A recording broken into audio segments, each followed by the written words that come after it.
Salut tout le monde, on se retrouve pour le quatrième épisode de cette carrière avec le Borussia Dortmund aujourd'hui. 5 matchs prévus, on va voir ça tout de suite. Un match contre, j'oublie à chaque fois, en Europa League contre Rosenborg à l'extérieur. Puis 2 jours de repos, on jouera contre Schalke à domicile. Après une petite trêve internationale, on jouera contre Hambourg à l'extérieur. 3 jours, puis on rejouera en Europa League contre l'Ajax Amsterdam. À domicile, je crois. Non, à l'extérieur aussi. 2 jours de repos et on jouera contre Stuttgart à domicile. Donc c'est le programme de ce mois au classement. On est premier de groupe en Europa League avec 3 matchs joués, 2 victoires, 1 nul, 7 buts pour, 3 buts contre et donc une différence de but de 4. Derrière nous, il y a Charleroi avec 4 points, Rosenborg avec 4 points et l'Ajax qui n'a qu'un seul petit point. On va voir vite fait la Coupe d'Allemagne. On est contre Brocksch.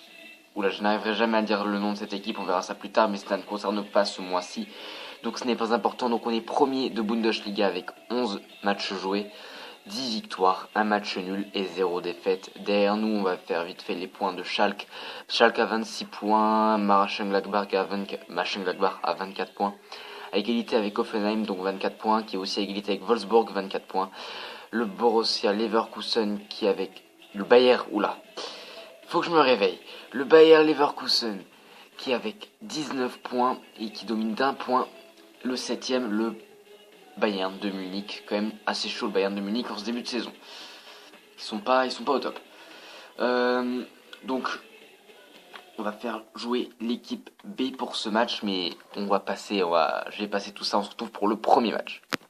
Donc voilà, on se retrouve au coup d'envoi de ce match d'Europa League contre Rosenborg, un club norvégien. Donc on va devoir aujourd'hui avec une équipe, l'équipe B un peu remaniée. Je n'ai pas mis Ginter, j'ai préféré mettre le jeune Stenzel.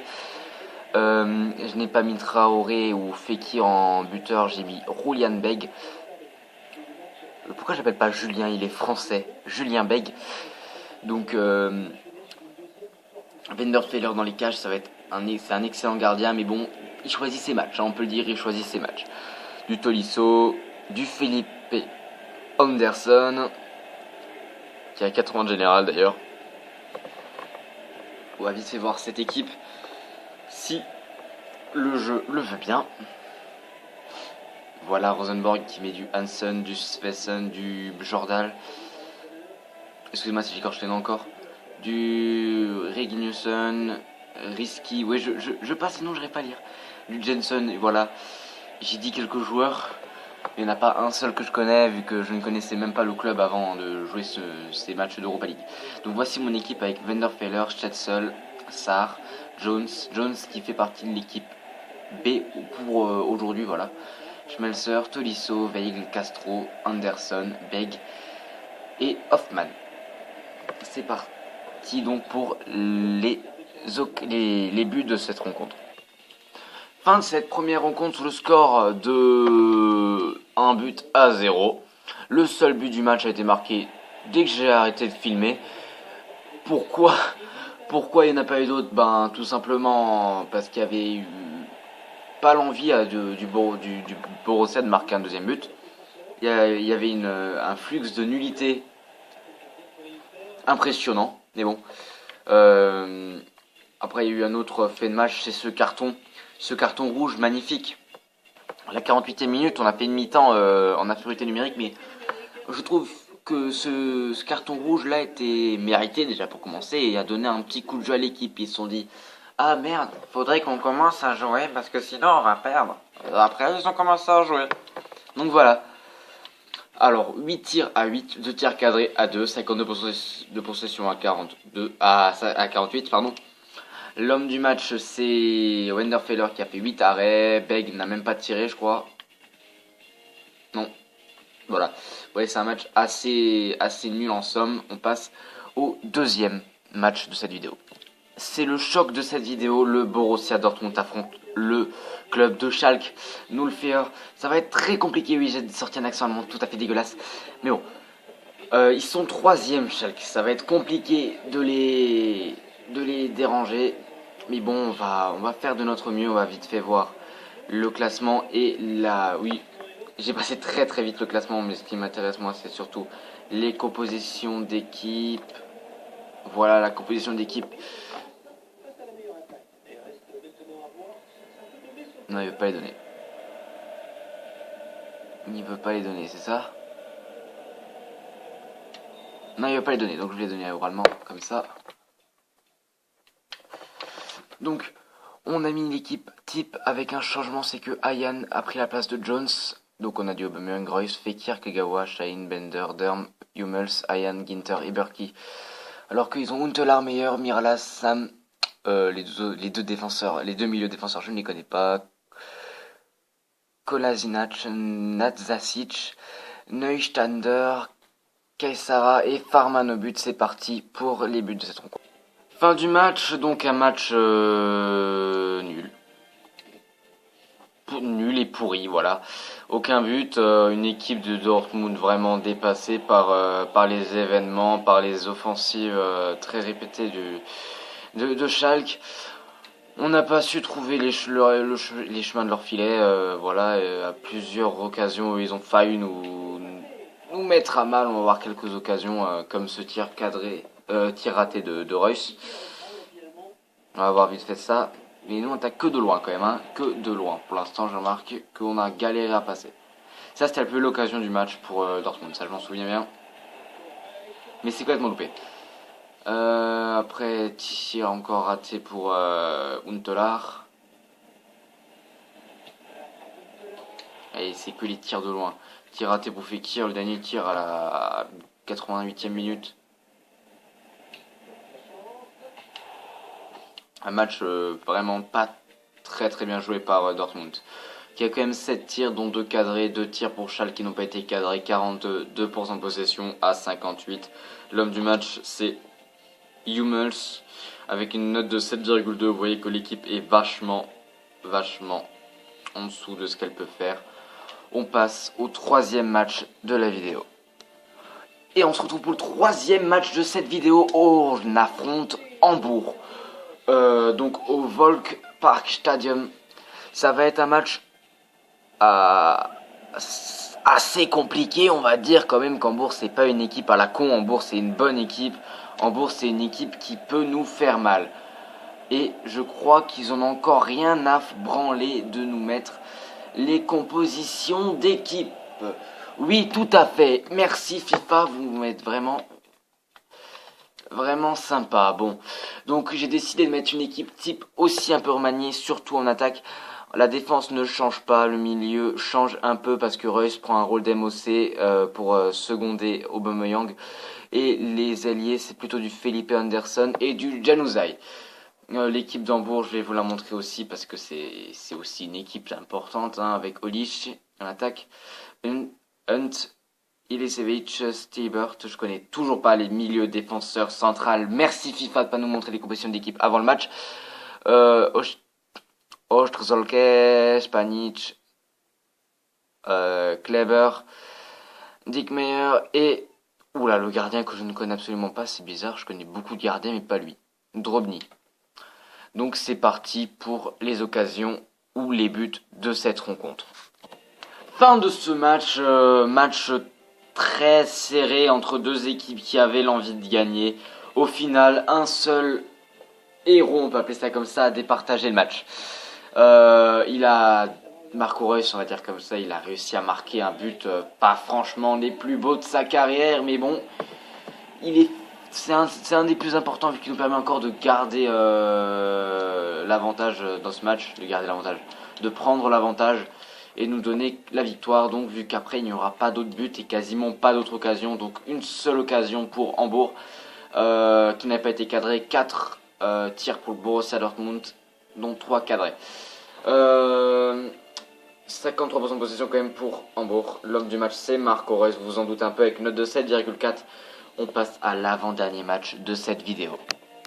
Coup d'envoi de l'avant-dernier match de cette vidéo. L'Ajax d'Amsterdam reçoit le Borussia Dortmund dans l'avant-dernière affiche d'Europa League.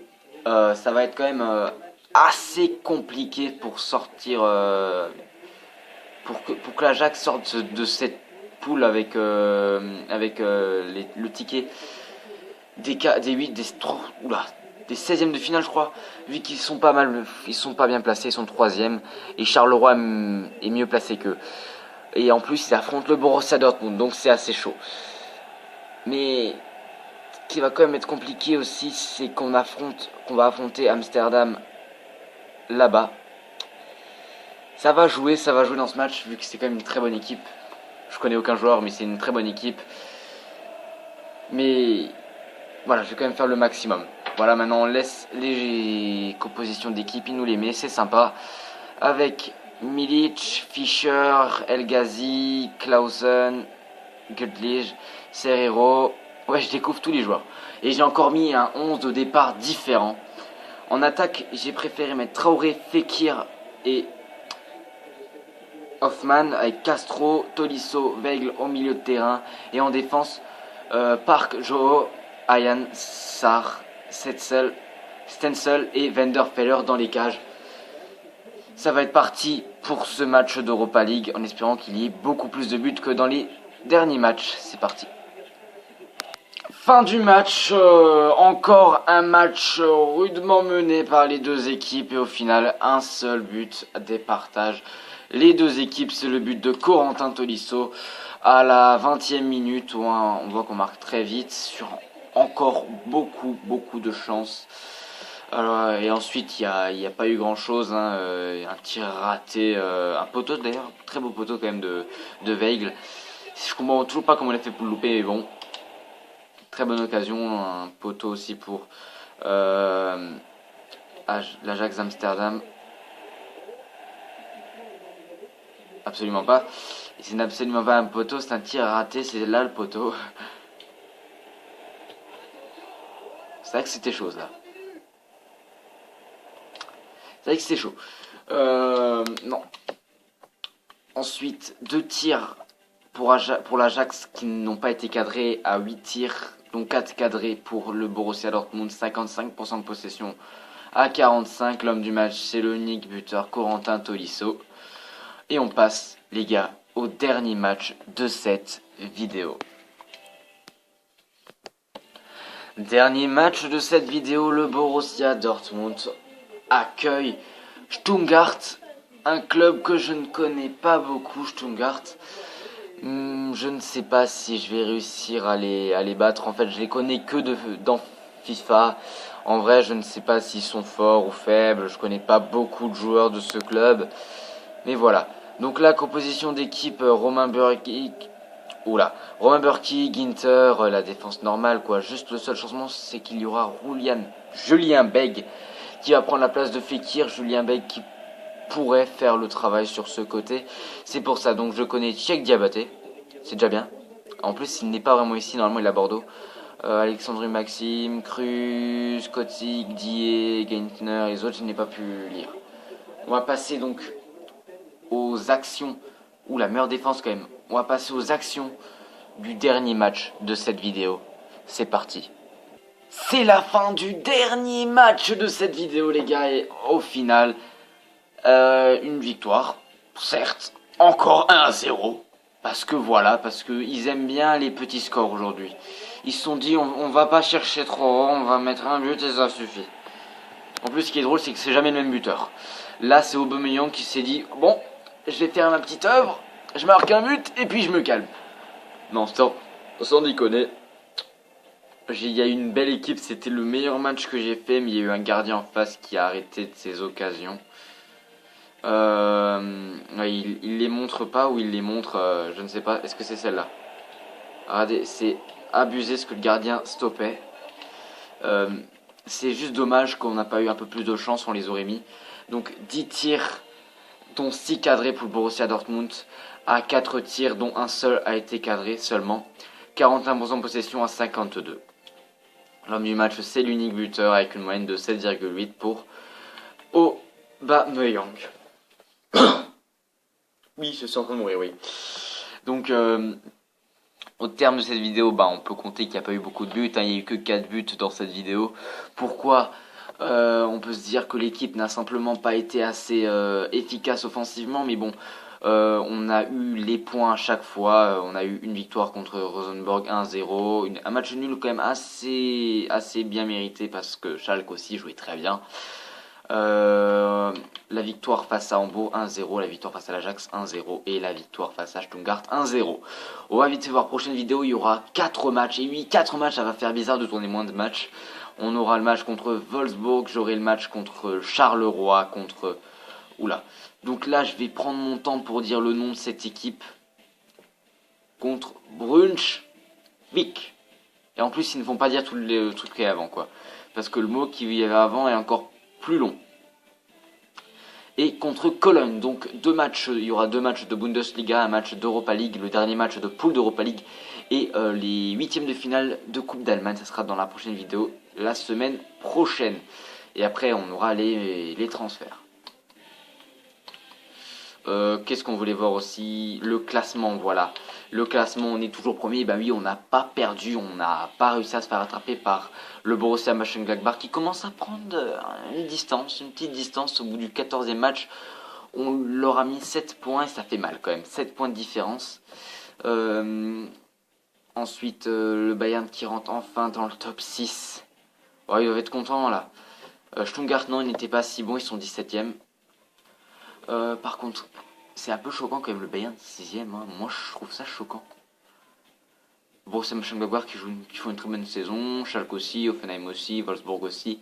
Le Bayer Leverkusen un peu moins et Hanovre qui font une putain de saison. Puisque normalement, c'est un club qui doit être relégué. Oui, normalement, ils sont nuls. Normalement, ils sont nuls. Donc, voici le dernier jour du mois. Voilà. Juste pour qu'on soit au mois de décembre.